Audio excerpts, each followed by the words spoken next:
베드로전서는 고난과 고난에 대처하는 방법에 관한 말씀입니다. 이 책은 우리가 보았듯이 고난과 핍박을 겪고 있는 사람들을 위하여서 쓰여졌습니다. 이 책의 주제는 예수님이 고난을 통해서 영광을 얻으셨던 것처럼 예수를 믿고 따라가는 사람들은 고난의 문제, 역경의 문제를 통해서 더 거룩하고 더 온전한 사람이 될 수 있다라는 메시지가 있습니다. 여러분이 겪는 고통은 여러분의 인격과 마음과 신앙을 순금으로 만드는 용광로 같은 것이 될 수 있습니다. 그것이 오늘 이 베드로전서가 우리에게 주는 메시지입니다. 지난주에 우리는 6절에서 9절에 있는 말씀을 통해서 그리스도인들은 최악의 고난 속에서도 기뻐할 수 있는 무언가를 가지고 있는 사람이다 라는 사실을 배웠습니다. 우리 안에 끊임없이 거룩한 슬픔과 거룩한 기쁨이 순환되어져 가면서 우리의 현실과 상황을 우리는 믿음으로 하나님의 눈으로 바라볼 수 있으면서 점점 더 그 안에서 그냥 고통 속에 신음만 하는 게 아니라 더 큰 기쁨을 추구하는 존재로 살게 된다는 거죠. 그러려면 여러분이 힘이 들고 어려운 순간이 올 때 한번 그때 여러분 안에 내가 이 환경과 이 상황을 뛰어넘을 수 있는 어떤 그 무엇을 내가 갖고 있는지를 한번 면밀하게 조사해 볼 필요가 있습니다. 많은 그리스도인들은 이런 착각을 해요. 예수 믿으면 이제 고난은 없다, 문제는 없다, 시련은 없다, 하나님이 도와주시니까 다 잘 될 거다, 이런 생각을 합니다. 그러나 그렇지 않습니다. 성경은 우리에게 그러한 신앙을 말하지 않습니다. 끊임없는 시련과 아픔과 고통을 우리는 피할 수 없을 것입니다. 바다에 우리가 있으면서 파도를 피할 수 없는 것과 같은 이치죠. 그러나 하나님은 우리에게 밀려오는 그 시련의 파도가 절대 우리를 파괴하지 못하게 할 것입니다. 도리어 그 파도를 타고 헤엄칠 수 있는 법을, 그런 힘을, 그런 능력을 우리가 갖고 있음을, 그리고 베드로처럼 도리어 바다를 예수 그리스도를 바라보며 걸을 수 있는 존재인 것을 비로소 우리는 거기서 깨달을 수 있게 해 주실 것입니다.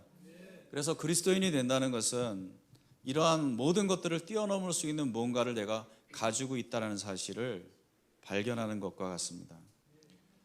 10절로 가보면 갑자기 이러한 흐름 속에서 전혀 새로운 얘기를 하는 것처럼 보여지는 그러한 본문이 나옵니다. 10절은 뭡니까? 예언자들은 이 구원을 자세히 살피고 연구하였습니다. 그의 주장은 뭐냐면 갑자기 구원에 대한 얘기를 해요. 왜 그럴까요? 왜 그러냐? 여러분, 고난 가운데 있을 때, 시련 가운데 있을 때 우리가 정말 이 시련을 이길 수 있는 힘이 어디서 나온다고 생각하십니까? 그 시련을 이길 수 있는 힘은 우리가 받은 구원, 복음, 기독교다움, 하나님의 구원에 있는 것입니다. 내가 어떻게 구원을 받았는지를 다시 한번 돌아볼 때, 하나님의 놀라운 은혜를 다시 한번 기억할 때, 가장 본질적인 우리 신앙의 뿌리를 우리가 다시 한번 들여다볼 때 우리는 이 시련을 이길 수 있는 힘을 거기서 얻게 된다는 것이죠. 우리는 복음에 대해서 간과하고 있는 게 있습니다. 사실 복음은 우리가 생각하는 것보다 더 깊고 더 넓습니다. 나중에 더 자세히 살펴보겠지만 12절에 가보면 하반절에 이런 말이 있어요. 그 일들은, 이거는 복음을 얘기합니다. 그 일들은 천사들도 보고 싶어 하는 것입니다. 복음으로 사람이 구원을 얻는 것이 얼마나 놀라운 것이기에 천사들도 그것을 간절히 알고 싶어 한다 라고 얘기합니다. 여러분, 천사들을 보세요. 천사들은 완벽한 존재 아닙니까? 그들은 구원이 무엇인지 이해를 못하는 게 아니에요. 하지만 그들은 경험해 본 적이 없는 사건이기 때문에 하나님이 이루시는 이 놀라운 신비, 구원의 신비를 보면서 그것을 더 이해하고 싶고 알고 싶고 누리고 싶고 경험해 보고 싶은 건데, 그래서 구원을 얻는 하나님의 백성들을 보면서 감격하는 거예요. 감탄하는 거예요. 하나님의 행하시는 놀라운 일들이 그 구원 속에 나타나기 때문에. 천사들도 그렇게 간절히 바라는 것이 바로 구원에 대한 것입니다. 근데 우리는 이미 구원받았기 때문에 구원을 다 알았다 이렇게 말할 수 없는 것입니다. 어쩌면 그렇게 말한다는 것 자체가 내가 구원을 잘 모른다는, 내가 복음을 잘 모른다는 의미일 수도 있겠습니다. 한번 배우고 나서 이제 알았어요. 저는 이제 복음을 충분히 이해했습니다. 자, 이제 더 높은 수준의 진리를 가르쳐 주세요 라고 말할 수가 없는 것이죠.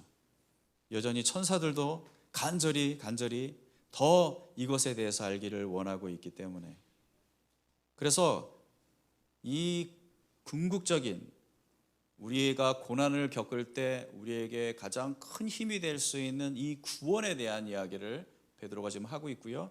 그 다음에 이제 이 구원을 우리가 어디서 찾을 것이냐, 그래서 선지자의 글과 사도의 선포했던 메시지를 통해서 우리는 성경을 통해서 그 안에서 하나님의 복음을 다시 한번 온전히 바라보고 누릴 수 있어야 한다라는 얘기를 합니다. 이 대목은 다음 주에 함께 나누도록 하겠습니다. 오늘은 구원의 기본적인 메시지가 무엇인지에 대해서 오늘 본문을 기초해서 함께 나눠보려고 합니다. 요지인즉슨 베드로는 지금 이렇게 얘기하고 있는 거예요. 너희들이 지금 많은 환난과 시련과 역경 속에 있지 않느냐. 그 시련과 역경을 이겨내기 위해서 너희가 무장해야 될 가장 강력한 무장은 바로 복음이다. 복음으로 무장될 때 어떠한 시련도 너를 파괴할 수 없다. 도리어 너를 정화시키고 거룩하게 만들고 완전케 할 것이다. 자, 그렇다면 이 복음, 우리가 구원받은 하나님의 사람 된 것, 그리스도인이 된다는 것, 그게 무엇을 의미하는지 세 가지로 생각을 해보겠습니다. 첫째는 그리스도인이 된다는 것은 하나님이 시작하셨다는 것을 의미합니다. 하나님이 시작하셨다는 것을 의미합니다. 아까 우리가 읽었던 본문 10절에서 12절을 보면 예언자들은 이 은혜의 구원이 하나님으로부터 시작된 것임을 우리에게 말해주고 있고요. 그것은 하나님께로부터 우리가 받을 은혜이고 미리 증언하신 바입니다. 그리고 우리에게 사도들을 통해 선포하여 주시고 또 들려주신 그것입니다. 무슨 말이냐면 그리스도인이 된다는 것은 전적으로 주도권이 하나님께 있다는 거예요. 복음은 결코 나로부터 시작되지 않았습니다. 복음은 하나님께로부터 시작되었습니다. 복음은 항상 하나님이 하신 일에서 시작됩니다. 이것이 기독교의 구원이 다른 종교의 구원과 그 개념 자체가 다른 이유죠. 다른 모든 종교는 기본적으로 출발점이 나예요. 내가 하는 일에 있습니다. 여러분 불교를 여러분이 잘 아시겠지만 그 불교에서 얘기하는 부처님의 여러 가지 이야기들은 사실 그게 진짜 사실이었는지 아닌지 사실 그건 확인하기가 어렵습니다. 쉽지는 않습니다. 그러나 불교는 철학이고 가르침이기 때문에 그 가르침을 받아들이고 내가 그것에 대해서 어떻게 할 것인가, 무엇을 할 것인가가 사실 중요합니다. 이슬람도 마찬가지예요. 경전을 우리가 배웠으면 그 경전을 따라서 그 경전이 요구하는 대로 무엇을 할 것인가, 그것이 사실은 내가 그 종교에 참여하는 데 있어서 가장 중요한 출발점이 되는데, 기독교는 본질적으로 그 출발점이 내가 아니라 하나님이 행하신 일에 있습니다. 하나님이 하신 일. 그러니까 기독교는 절대 나로부터 시작되지 않습니다. 하나님으로부터 시작됩니다. 내가 뭘 해야 하느냐, 내가 무엇을 했느냐로 하나님과의 관계가 규정되지 않습니다. 하나님이 무엇을 하셨느냐로 나와 하나님과의 관계가 규정이 됩니다. 그래서 기독교의 시작은 뭐냐? 하나님이 오셨다, 하나님이 행하셨다, 하나님이 이런 일을 하셨다. 그것을 우리가 이해할 때 그것을 받아들이는 방법으로 믿음을 갖는 것입니다. 그러니까 우리가 믿음을 가졌기 때문에 신앙생활이 출발이 되는 게 아니라 하나님의 하신 일을 보았기 때문에 그 하나님의 하신 일을 이해했기 때문에 그래서 그 하나님의 하신 일을 내가 믿음으로 받아들였다라는 것이 되는 것이죠. 그래서 기독교는 그저 우리가 믿기만 하면 구원을 얻을 수 있도록 모든 일을 하나님이 이루신 그 사실에 근거해서 시작이 될 수가 있는 거예요. 그리고 이 복음에 의해 여러분의 삶이 철저하게 새롭게 정의되어집니다. 종교는 내가 어떻게 하느냐에 따라서 내가 그 종교를 잘 따라가는 사람이 될 수도 있고 그렇지 못한 사람이 될 수도 있어요. 종교는 내가 어떻게 하느냐에 따라서 신과의 관계가 결정이 됩니다. 그러나 기독교는 반대입니다. 기독교는 하나님이 하신 일에 근거해서 하나님과 나와의 관계가 결정이 되는 것이죠. 그렇기 때문에 이 중요한 기독교의 핵심은 이 땅에서 우리가 겪는 모든 문제의 답이 됩니다. 하나님이 날 사랑하시나요? 그 사실을 알고 싶으신가요? 하나님이 나를 얼마나 사랑하시는지 그것을 의심할 때가 있지 않습니까? 알라신이 나를 얼마나 사랑하는지 그들은 잘 모릅니다. 그 사랑을 얻기 위해서 그래서 끊임없이 지켜야 될 것을 다 지키고 희생해야 합니다. 헌신해야 합니다. 그래야 신의 사랑을 구원을 받을 수 있다고 생각을 하기 때문에 그렇죠. 우리는 어떻습니까? 우리가 고난 가운데 있을 때 하나님이 나를 고난 속에서 지켜주실 것이라는 확신을 어떻게 가질 수 있을까요? 이런 시련과 역경 속에서 여전히 하나님이 우리를 안전한 길로 인도해 주실 것이라고 하는 그 믿음은 도대체 무엇을 근거로 해서 우리가 갖게 되는 걸까요? 두 가지 방법이 있습니다. 매 순간마다 자신이 한 일을 먼저 돌아보면서 이 인생의 질문에 답을 찾는 거죠. 많은 사람들은 그렇게 삽니다. 일반 예수를 안 믿는 사람도 그렇게 살고 많은 종교인들도 그렇게 삽니다. 내가 무엇을 하느냐에 근거해서 이 문제가 해결될 수 있느냐 없느냐를 생각하죠. 그런데 또 하나의 방법은 뭐예요? 하나님이 무엇을 하셨느냐를 근거로 해서 우리의 인생의 문제의 답을 찾는 것입니다. 두 가지의 방법이 있는 것이죠. 복음의 길로 가든지 종교의 길로 가든지 내가 출발점이 되든지 하나님이 출발점이 되든지.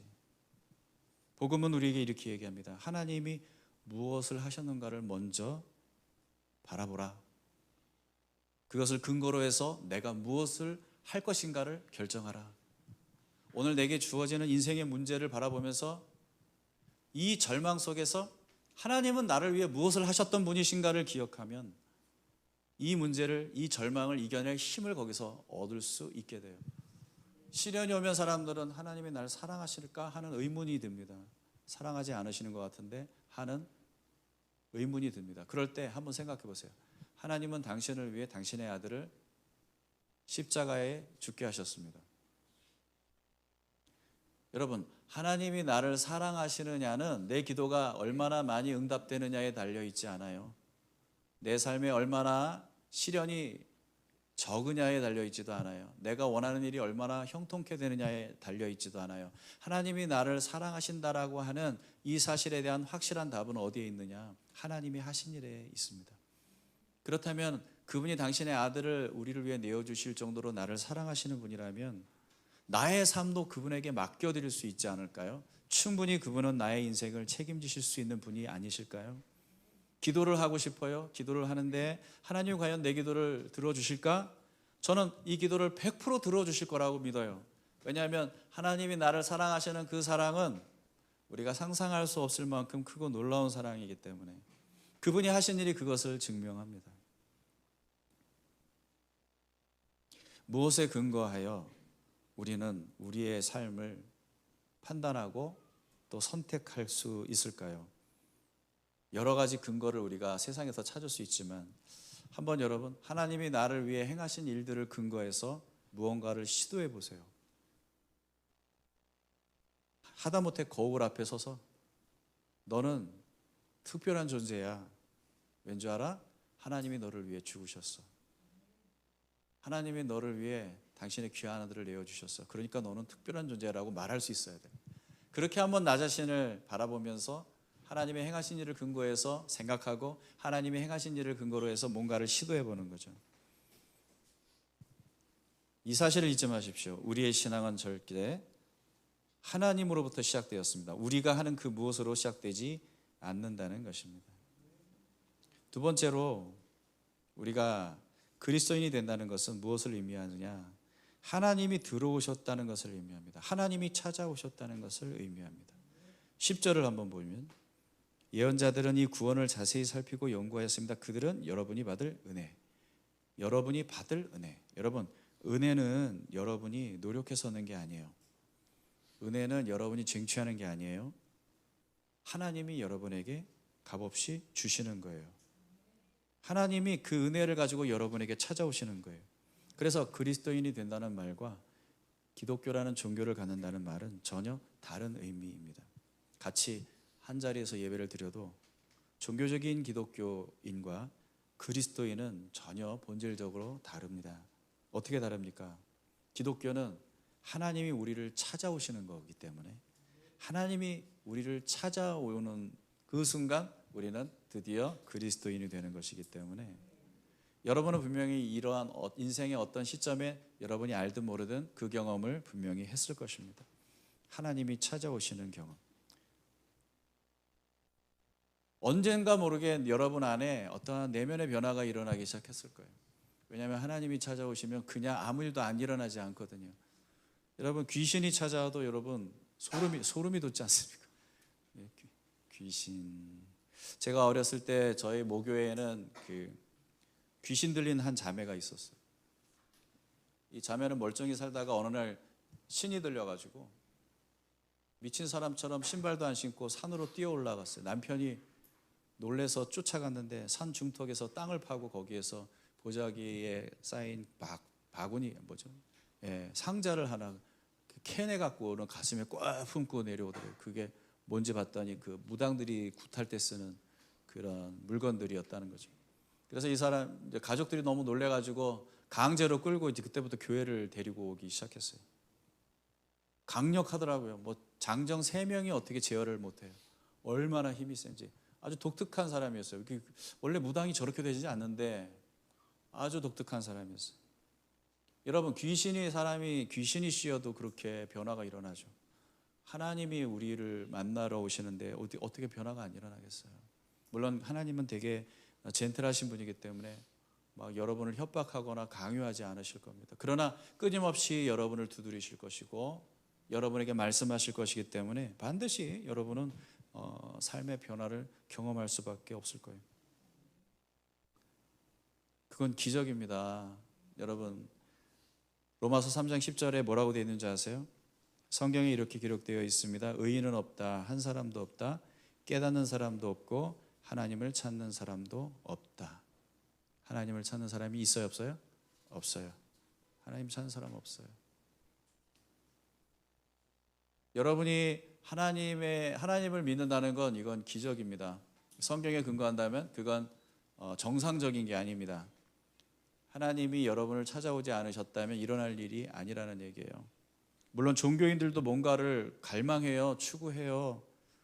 영성을 추구할 수 있고 어떤 종교적 체험을 추구할 수도 있지만 여러분 하나님이 직접 찾아오지 않으시면 그 사람은 진짜 하나님을 경험할 수 없어요. 여기 우리가 아까 읽은 말씀에 뭐라고 되어 있습니까? 깨닫는 사람도 없다잖아요. 하나님이 만나주지 않으면 깨닫지도 못해요. 하나님 말씀에 여러분 은혜 받으세요. 아까 찬양하면서 막 감동이 됐어요. 여러분 그게 뭔지 아세요? 그걸 한마디로 기적이라고 하는 거예요. 그거 그냥 일어나지 않아요. 말씀을 통해 은혜 받고 깨닫게 되고 그거 기적이에요. 기적. 여기 지금 여러분이 여기 앉아 계신 거 그거 기적이에요. 그냥 오늘 오고 싶어서 왔는데요. 아니에요, 여러분. 오고 싶어서 교회 오는 사람은 없어요. 하나님이 부르셔서 오는 사람들이 있어요. 옆 사람에게 한번 얘기해 주세요. 기적이네요. 이렇게 한번 얘기해 주세요. 기적이네요.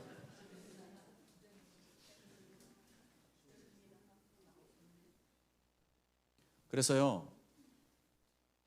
이 확신이라는 건 종교에는 없습니다. 근데 하나님이 찾아오시는 이 사건, 기독교에는 있습니다.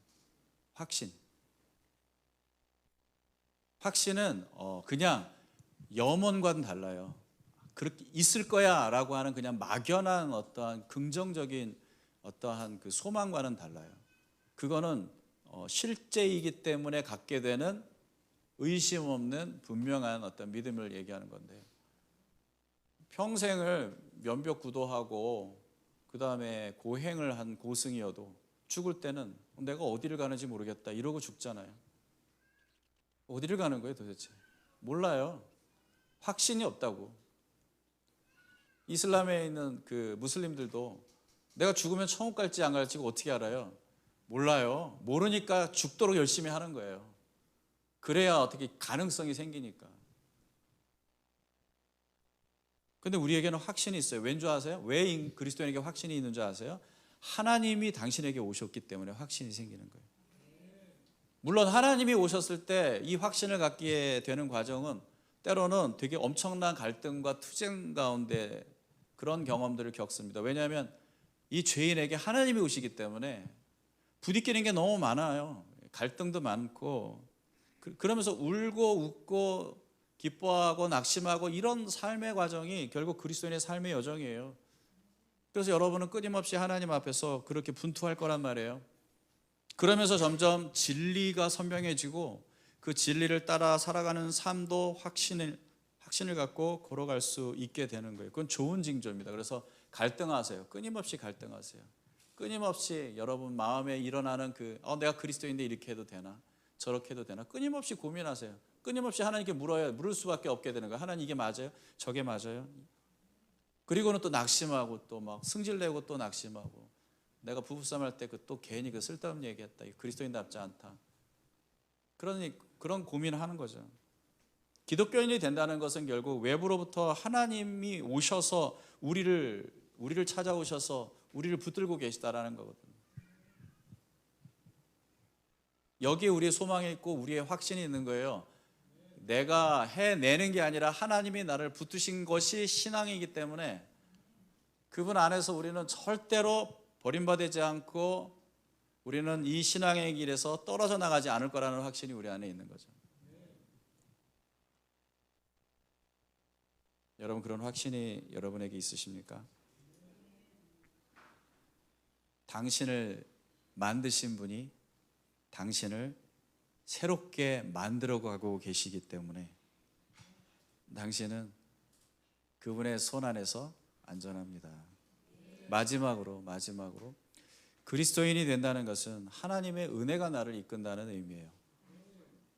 앞에 베드로가 구원에 대한 엄청난 여정들을 쭉 설명을 해왔어요. 제가 여러분과 함께 두 주 동안 나눴던 말씀들이죠.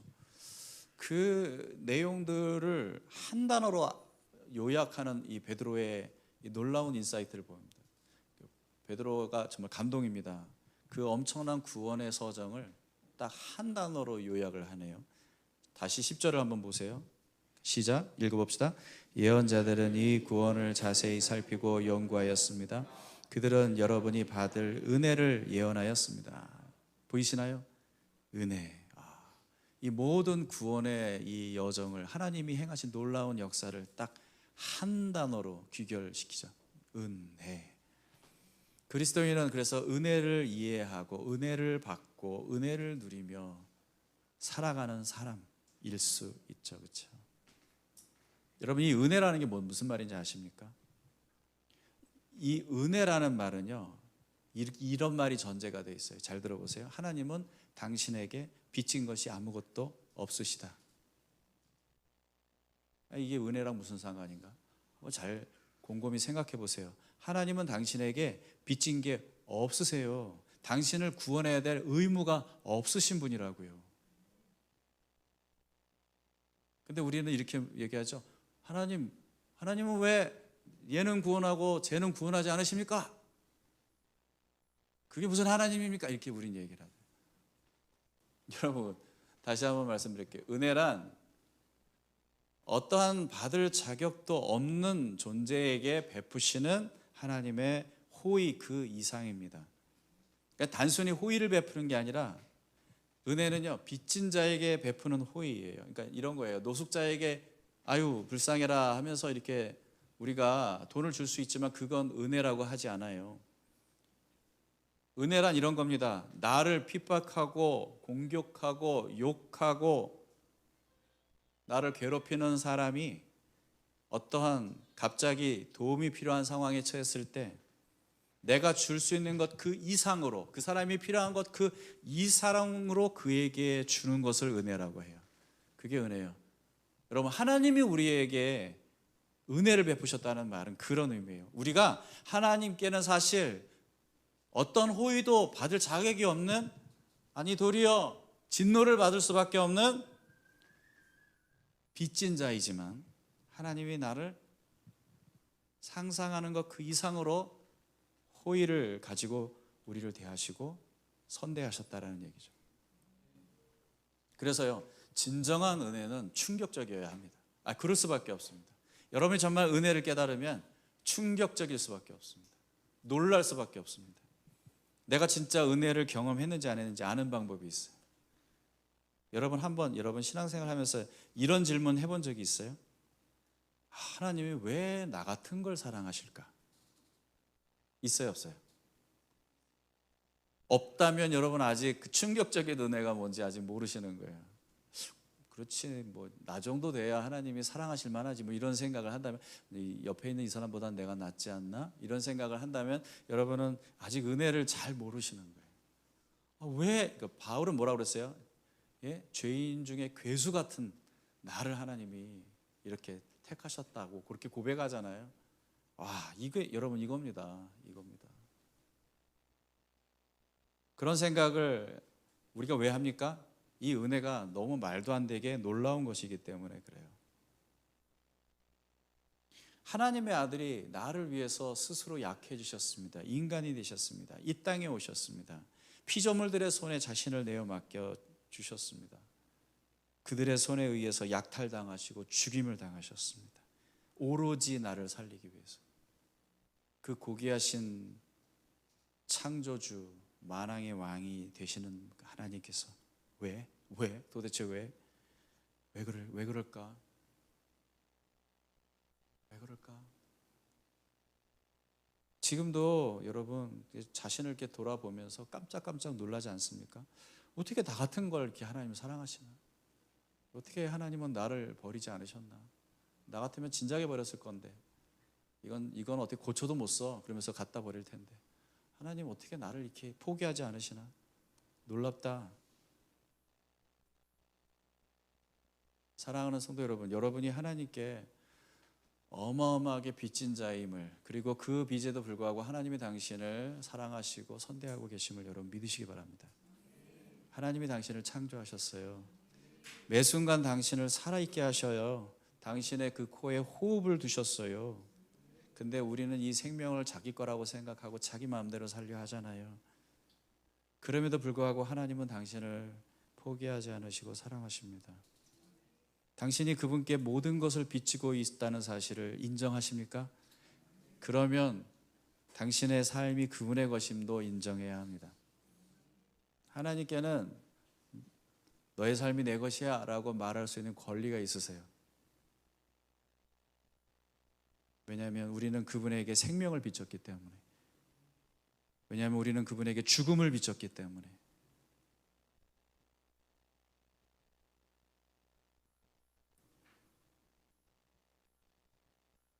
이 엄청난 하나님께 진 빚을 아는 것이 은혜입니다.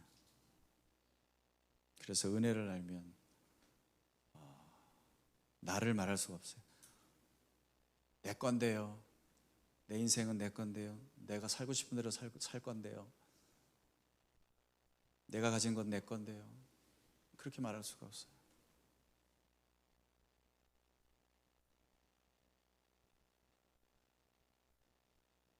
크리스천이 된다는 것은 하나님의 은혜가 여러분에게 임하여 있고 그 은혜 때문에 여러분이 오늘 여기에 있고 앞으로 그분 곁에 있을 것이라는 사실을 알고 믿는 것입니다. 그 은혜가 여러분을 영원히 변화시킬 것이라는 사실을 아는 것입니다. 그게 바로 그리스도인입니다. 디도서 2장 11절 12절을 한번 보세요. 뭐라고 되어 있습니까? 시작. 모든 사람에게 하나님의 구원의 은혜가 나타났습니다. 그 은혜는 우리를 교육하여 경건하지 않음과 속된 정욕을 버리고 지금 이 세상에서 신중하고 의롭고 경건하게 살게 합니다. 아멘. 와, 이 놀라운 말씀 아닙니까? 은혜가 우리를 교육한대요. 모든 정욕을 버리게 만든대요. 이 하나님의 은혜가 여러분 안에서 계속해서 여러분을 고치고 가르치고 새롭게 하고 인도할 수 있도록 하기 위해서 여러분이 해야 할 일이 한 가지 있다면 하루도 빠짐없이 복음 앞에 서는 겁니다. 하나님이 나를 위해 행하신 일들을 여러분 하루도 놓치지 않고 천사들은 이게 너무 신기하고 너무 귀해서 그냥 늘 주목하는 바라고 얘기하는데 우리도 그래야 돼요. 하나님의 이 놀라운 은혜가 충격으로 다가오도록, 감격으로 다가오도록 그 은혜 안에 집착하십시오. 은혜가 내게 말을 걸게 하십시오. 내 생각 속에 그 은혜가 걸어다니게 하십시오. 그 은혜가 나를 이끌어가게 하십시오. 배를 운전하는 항해사가 내비게이션을 켜놓고 항로가 제대로 되어 있는지 늘 체크하듯이 우리 그리스도인의 삶은 하나님의 은혜라는 이 안전한 항로에서 벗어나면 안 됩니다. 날마다 하나님의 은혜 안에 머물며 하나님이 우리를 위해 무슨 일을 하셨는지, 그리고 그분이 우리에게 어떻게 찾아오셨는지, 어떻게 지금도 그 은혜로 우리를 이끌어가고 계시는지 기억하며 우리의 이 수고 많은 인생, 이 광야 같은 인생길이라도 우리 한번 은혜로 걸어나가면서 하나님의 영광을 드러내는 삶 사는 저와 여러분 되셨으면 좋겠습니다. 옆 사람에게 한번 이렇게 인사하겠습니다. 당신은 지금 은혜 안에 계십니까?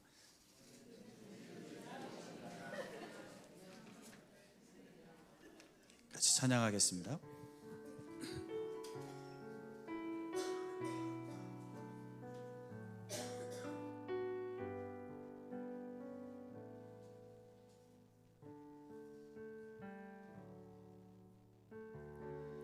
은혜 아니면 살아갈 수가 없네. 호흡마저도 다 주의 것이니 세상 평안과 위로 내게 없어도 예수, 오직 예수뿐이네.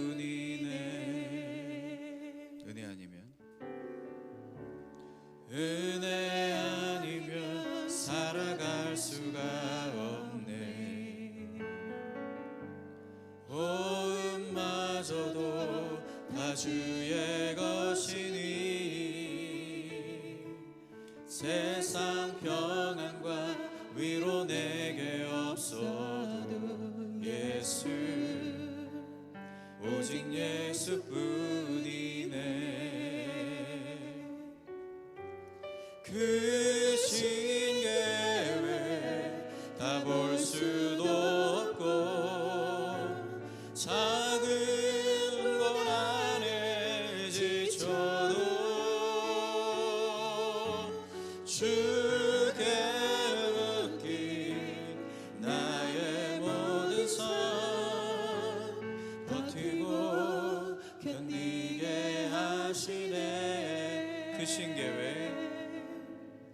그 신계획 다 볼 수도 없고 작은 것 안에 지쳐도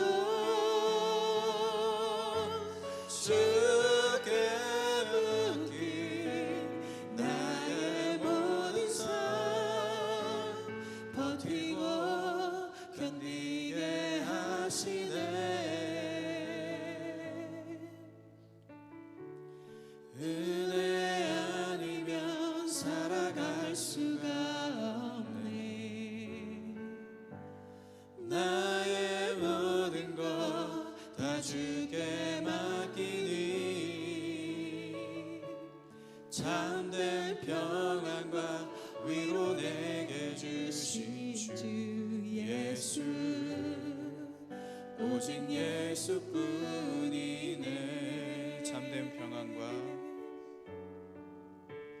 참된 평안과 위로 내게 주신 주 예수, 오직 예수뿐이네.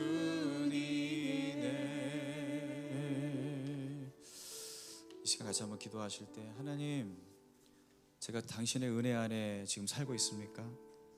언제 우리가 은혜 때문에 감격했나요? 언제 은혜 때문에 충격을 받고 놀라웠나요? 하나님, 그 은혜를 잊고 살지 않았습니까? 다시 한번 이 하나님의 은혜 가운데 우리의 이 생명을, 이 구원을 시작하신 그분 안에 우리에게 끊임없이 찾아와 우리에게 은혜 주시기를 간절히 원하시는 내 아버지 품으로 나아가는 이 시간 되게 해달라고 하나님 우리에게 은혜를 회복시켜 주옵소서. 같이 기도하며 나가겠습니다. 하나님, 우리 아버지 하나님 간절히 기도합니다. 주님, 우리에게 은혜를 베풀어 주옵소서. 하나님, 그에게 이 은혜를 회복시켜 주옵소서. 하나님의 크신 은혜, 이 놀라운 은혜 가운데 우리가 살기 원합니다. 아버지 하나님, 은혜 아니면 우리가 살아갈 수가 없습니다. 아버지 하나님, 은혜